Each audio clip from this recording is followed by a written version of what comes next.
The midnight sky above Black Peak Mountain Observatory was exceptionally clear that night. Lucas Hayes adjusted the massive telescope.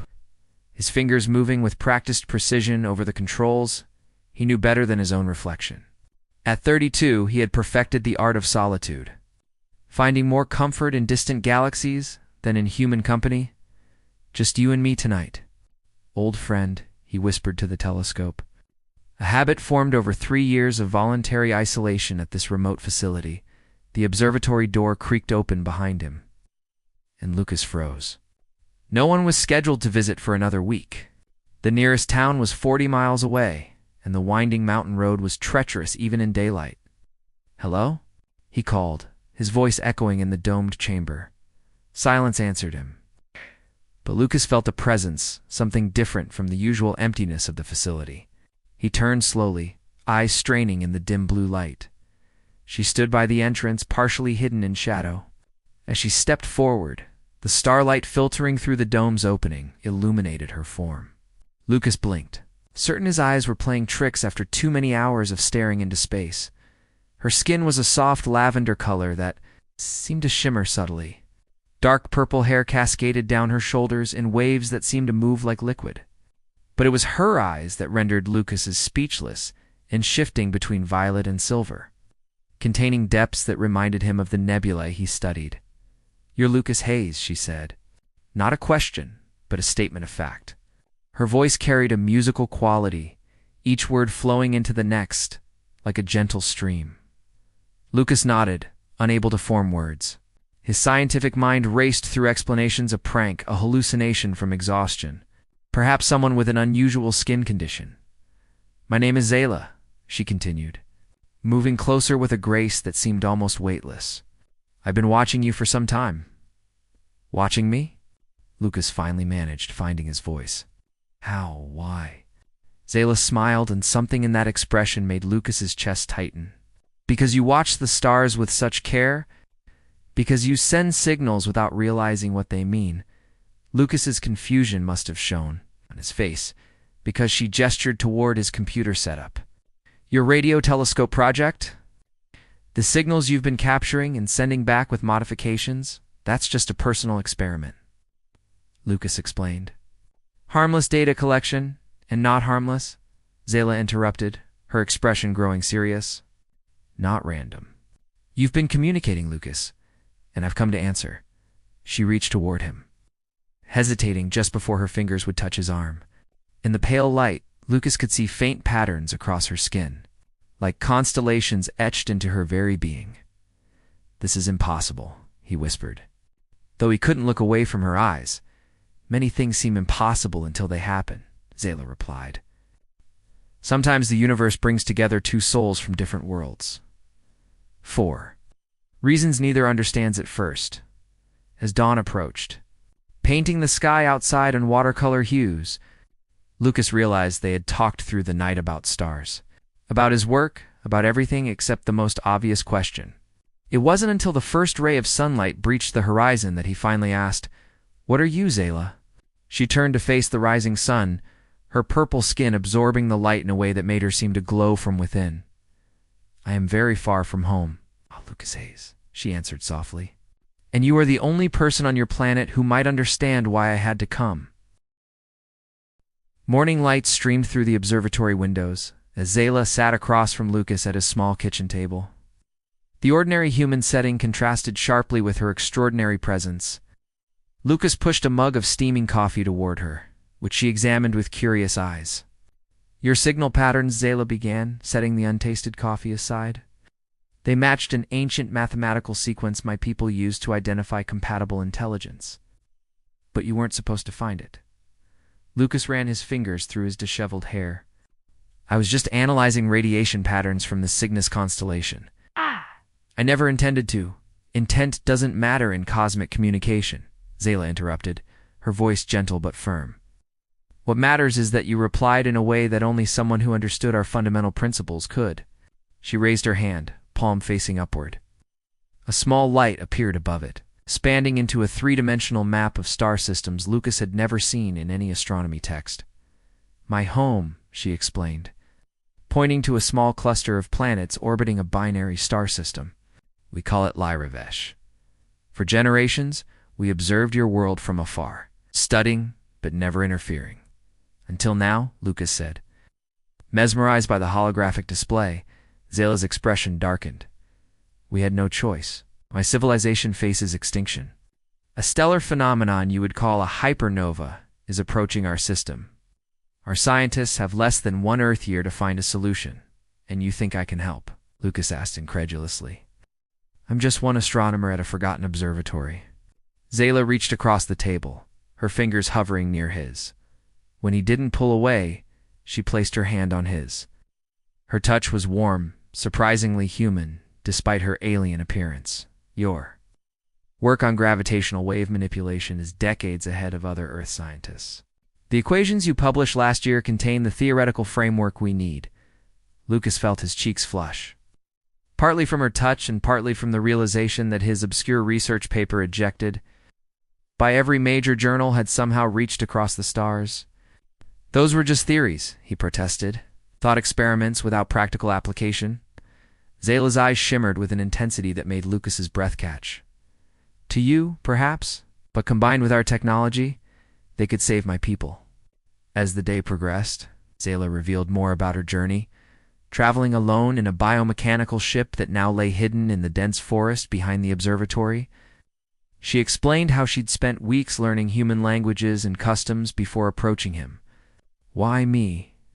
Lucas asked as they walked along the observatory's outer deck, the mountain vista spreading before them. Why not approach governments or major research institutions? Zayla stopped, turning to face him. The wind gently moved through, her purple hair carrying a scent like night-blooming jasmine, because they would see me as a specimen or a threat. You see me as... She paused, searching his face. A person, Lucas finished, surprising himself with the certainty in his voice as sunset painted the sky in colors that reminded Lucas of Zayla's skin. She stepped closer to him. Their proximity awakened something in Lucas that had been dormant since he'd chosen stars over human. Connection, there's something else, Zayla whispered. Something I haven't told you. Lucas waited, suddenly aware of how the space between them seemed charged with unspoken possibilities. The compatibility our signals detected, she said, her voice barely audible above the mountain breeze. It wasn't just intellectual. Before Lucas could process her words, the observatory's security alarm blared to life. Red lights flashed across the facility. Zayla tensed, her eyes widening with alarm. They found me, she whispered, fear replacing the warmth in her expression. Sooner than I expected. The security monitors showed 3 black SUVs winding up the mountain road.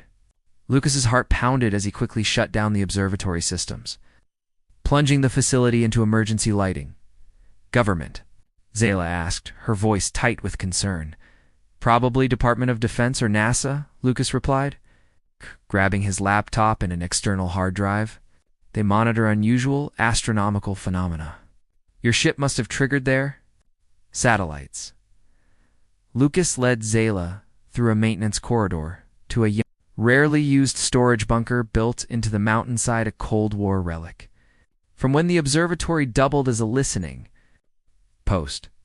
We should be safe here temporarily, he said, securing the heavy door behind them.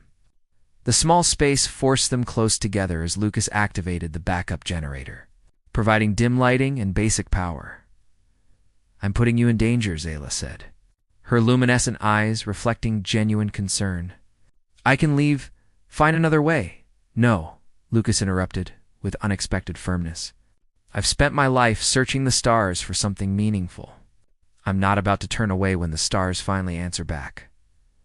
Hours passed as they huddled in the bunker, listening to the sounds of boots on concrete above them. Lucas showed Zayla his research on his laptop, explaining theories he'd developed in isolation. She absorbed everything with remarkable speed, occasionally correcting his assumptions with knowledge far beyond Earth's scientific understanding. Your mathematics is intuitive, she commented, her shoulder pressed against his in the confined space. Your species isn't supposed to grasp 5-dimensional calculus for another. Last century. Lucas smiled despite their situation. Maybe I'm as much of an anomaly among humans as you are on Earth. As night fell, the sounds of the search diminished. The bunker grew colder. Zayla shivered slightly, another surprisingly human reaction that Lucas hadn't expected. Your temperature? Regulation is similar to ours, he observed, tentatively putting an arm around her shoulders. My people adapted our forms to match your biological structure before making contact, she explained, leaning into his warmth. It helps minimize cross-species distress. Is that why you look? ... Double quotes, Lucas trailed off. I'm sure how to phrase this question. Almost human. Zayla finished. Yes and no. This is my true form, but we selected Earth because your species is most physiologically compatible with ours. It's why we've been watching humanity for centuries.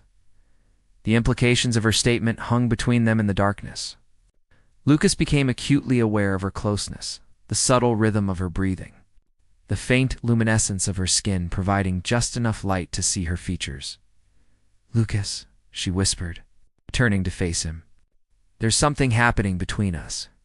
Something my people predicted, but I didn't fully understand until now.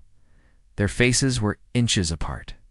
Lucas had spent years isolating himself from human connection, finding companionship in distant galaxies instead of relationships. Yet here, in this bunker, with someone from beyond his world, he felt a connection deeper than any he'd known when their lips met. Lucas experienced something beyond physical sensation, a mental connection opening between them.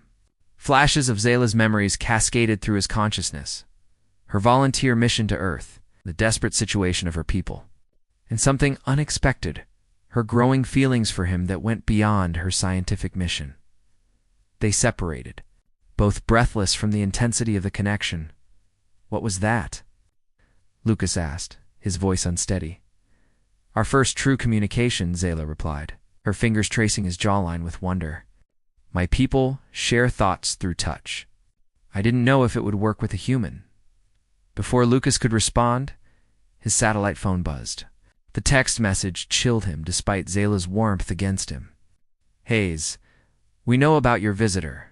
Open the facility, or we return with authorization to use force. You have 24 hours. Director Keller, Planetary Defense Office. Dawn broke with an uneasy silence hanging over the mountain. Lucas and Zayla emerged cautiously from their bunker hideaway, finding the observatory deserted, but bearing evidence of a thorough search.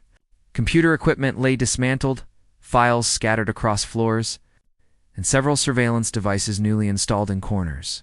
They'll be monitoring everything now, Lucas said, carefully disconnecting one of the cameras without damaging it. Director Keller isn't bluffing. The Planetary Defense Office was established to handle exactly this kind of situation. Zayla moved to the observatory's main telescope, her fingers dancing across its control panel with unexpected familiarity. We have limited options and even less time. My ship detected another vessel entering your solar system yesterday from my world. Lucas froze. Your people sent someone after you? Not my people, Zayla clarified, her expression darkening. The Sentinel Guild. They enforce isolation protocols between worlds. My mission wasn't officially sanctioned. The telescope hummed to life under her touch, its massive lens adjusting to coordinates Lucas didn't recognize. On the connected monitor, a strange object appeared, distinctly artificial and moving with purpose toward Earth.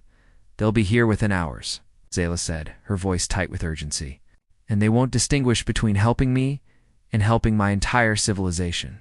To them, I'm a rogue element endangering both our species. Lucas ran his hands through his hair, the weight of impossible choices pressing down on him. So we're caught between your Sentinels and Earth's defense forces? Yes, Zayla confirmed, turning to face him. In the morning light, her purple skin seemed to pulse with subtle bioluminescence. A stress response, Lucas realized. But there's another option. She led him outside to a hidden trail behind the observatory. After a challenging 30-minute hike through dense forest, they reached a small clearing where morning mist still clung to the ground. Zayla pressed something on her wrist, and the mist seemed to part, revealing her ship, unlike the metallic constructions of human science fiction. Her vessel resembled something organic as sleek. iridescent structure that seemed to breathe with subtle movement. Its surface shifted colors like the inside of an abalone shell, predominantly lavender and silver.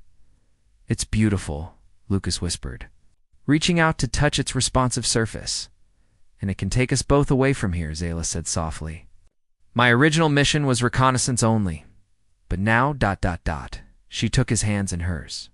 "I can't leave you to face consequences for helping me. My work is incomplete without your research." The implication of her words hung in the air between them. "Leave Earth. Leave everything he'd ever known." "What about your people? The hypernova?" Lucas asked, his scientific mind still focused on the original problem despite the chaos surrounding them. "We could continue our work together," Zayla suggested, her eyes reflecting a hope she seemed afraid to fully express. "Your insights combined with my technology, we might find a solution that saves my world and eventually brings us back to Earth under better circumstances." Before Lucas could respond, a mechanical hum filled the air. Through the trees, they spotted a government drone scanning the forest. It paused, its sensors clearly detecting the unusual energy signature of Zayla's ship. "We need to decide now," Zayla urged as the drone began moving in their direction. Lucas thought of his lonely life before Zayla, the endless nights watching stars that felt closer than any human connection. Then he thought of the possibilities her world represented. It's not just scientifically, but personally. The drone broke through the tree line, its camera focusing on them. In the distance, the sound of helicopter rotors grew louder. Lucas made his decision. Squeezing Zayla's hand as her ship's entrance materialized before them, "I've spent my life searching the stars," he said, the certainty in his voice surprising even himself. "I never expected them to search for me too," as they stepped into the ship. Lucas felt Zayla's consciousness brush against his sensation he was beginning to recognize and welcome. Her thoughts carried relief, gratitude, and something deeper that mirrored his own emerging feelings. The Athishus sealed around them just as 3 military helicopters appeared overhead. Inside, the vessel's interior adapted to their presence, creating an environment that blended Zayla's alien technology with familiar Earth elements for Lucas's comfort. "They're trying to establish a containment perimeter," Lucas observed through a view screen showing the outside world. "We have minutes at most." Zayla moved to what appeared to be the ship's control. Satora curved console that responded to her touch and thought. "Then we leave now, but not directly to my world. There's something important I need to show you first." The ship hummed to life, its systems connecting with Zayla in ways Lucas could only begin to understand. As Earth forces converged on their location, the vessel shimmered and began to rise, its cloaking technology rendering it nearly invisible to conventional detection. "Hold on to me," Zayla whispered as the ship accelerated upward. The first transition is always the most disorienting. Lucas embraced her as the vessel pierced Earth's atmosphere, leaving behind everything he had ever known and moving toward E. The vastness of space unfolded around them as Zayla's ship accelerated beyond the moon's orbit. Earth receded into a blue marble, then a distant point of light. Lucas watched through the ship's transparent viewport, his scientific mind racing to process the reality of his situation. "We've cleared your planet's detection systems," Zayla announced, her fingers dancing across controls that responded to both touch and thought. "But the Sentinel vessel will intercept us if we head directly to Lyravesh." She directed the ship toward the outer solar system with practiced precision. "There's something I need to show you first, something that explains everything." As they approached the orbit of Saturn, Zala guided the vessel into a region of space that appeared empty to human instruments. The ship's systems engaged in a complex sequence, and suddenly the emptiness before them shimmered, revealing an enormous structure. "By the stars," Lucas breathed, his astronomer's vocabulary failing him. Before them floated what could only be described as a space station, though unlike anything human imagination had conceived. Its architecture blended technological and organic elements, with sweeping crystalline structures that pulsed with internal light. Several smaller vessels, similar to Zayla's, but varying in size and configuration, moved around it in choreographed patterns. "Welcome to Nexus Point," Zayla said, pride evident in her voice. One of 12 observation outposts my people established centuries ago to study promising worlds as their ship docked with the station. Zayla explained that nexus points served as research centers where scientists from her world could study developing civilizations without interference. This particular outpost had monitored Earth's development for over 300 years. Why keep this secret from me until now? Lucas asked as they disembarked into the station's interior, where other purple-skinned beings moved with purpose through soaring corridors. Because I needed to be certain, Zayla replied, leading him toward what appeared to be a central chamber. Certain that you would understand what we're really facing. In the chamber, holographic display activated, showing the binary star system of Lyravesh, surrounded by 7 planets. One star pulsed ominously, its surface roiling with massive solar flares. The hypernova threat is real, Zayla explained, but it's not the complete truth. Our scientists could have evacuated our population to colony worlds. She hesitated, then continued. What we truly need is a solution that saves both our worlds. Your equations on gravitational manipulation contain principles our scientists miss principles. That could not only save my star system, but protect Earth from a similar fate in the future. Other scientists approached, introducing themselves to Lucas with names his human tongue struggled to pronounce. They showed him simulations based on his theoretical work, demonstrating how his unique approach might succeed where their advanced technology had failed. You see, Zayla explained as the simulations played out, sometimes an outsider perspective sees solutions that centuries of established knowledge overlook. Your isolation at that observatory gave you freedom from conventional thinking. Hours stretched into days as Lucas worked alongside Zala and her colleagues, refining theories and developing practical applications.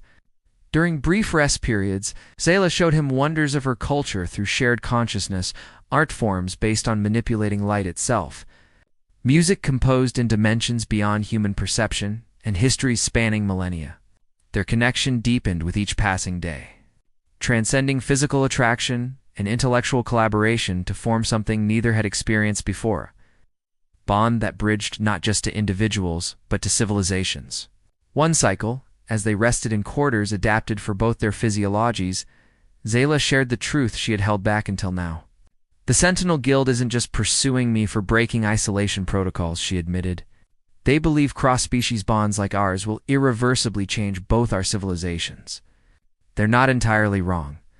Lucas considered this as he gazed out at the stars, the same stars he'd studied all his life, now seen from an entirely new perspective. Change isn't always destruction, he replied, taking her hand and feeling their thoughts connect. Sometimes it's evolution. A week later, as they prepared the final calculations for a device that could stabilize Zayla's home star, alarms blared throughout the station. The Sentinel vessel had located them. We've run out of time, Zayla's research director announced. The prototype must be tested now, or not at all. Lucas looked at the hastily assembled device, a culmination of his theories and their technology.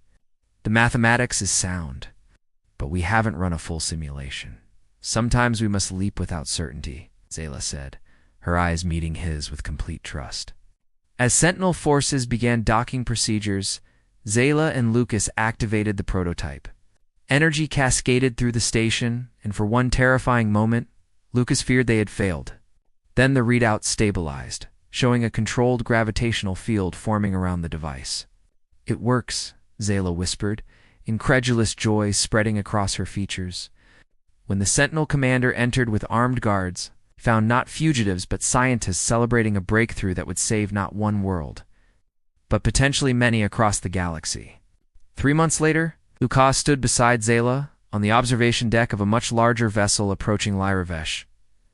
The binary star systems, troubled star now pulsed with regulated energy, its deadly potential harnessed by the technology they had created together. Your world wants you back, you know, Zayla said, watching Lucas's expression as he took in the breathtaking sight of her home system. Earth's governments have moved from threats to diplomatic overtures now that they understand what we accomplished. Lucas smiled, taking her hand and feeling the now familiar connection between their minds. I'll return to Earth someday as an ambassador, perhaps. But my home isn't a place anymore. as Lyravesh grew larger in the viewport, its violet skies and crystal cities gleaming in binary starlight. Lucas knew with certainty that his journey had only just begun. The universe had countless more wonders to show him. He would explore them all not alone as he once preferred, but with someone who had crossed the stars to find him. Besides, he added, watching joy spread across Zayla's features, I still have so many stars to show you.